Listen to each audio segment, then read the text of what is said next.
कि सर जो खत लिखा गया मरियम नवाज साहबा को, तो उसका जवाब उन्होंने नहीं दिया, लेकिन उन्होंने कहा कि जी उसका जो जवाब आया है अज़मा बुखारी की जानिब से वो बड़ा तल्ख है। तो सर आपको नहीं लगता कि ये मज़ीद जो है तल्खियाँ पैदा कर रहा है, और मतलब आप इसको सियासी रिलैक्सेशन जो है देने को तरजीह आप लोग नहीं दे रहे हैं?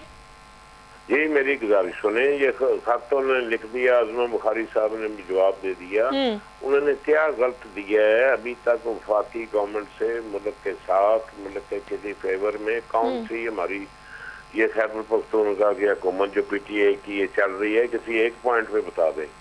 जो जेल को उन्होंने बनाया हुआ है कि उसे हर वक्त वो सियासी मीटिंग्स, वो बानी से बात करनी है, फिर उन्होंने बाहर बात करनी है, तो ये तो पूरी हुकूमत चला रहे हैं की सजा याफ्ता कैदी जो है वो उससे हिदायत नहीं दी जा सकती है, अगर आप कानून को समझे तो सर अहले खाना को तो मिलने दिया जा सकता है, तो उनकी बहनों को मिलने नहीं दिया जा रहा? मिलते ही हैं जी, उन्हें अहले खाना तो उनके साथ हैं जेल में।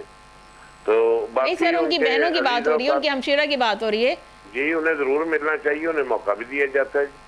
अब रोज ही मिलने पहुंच जाए तो रूल्स हैं जेल खाना जात के, उसके मुताबिक ही मिलने दिया जा सकता है। ठीक है।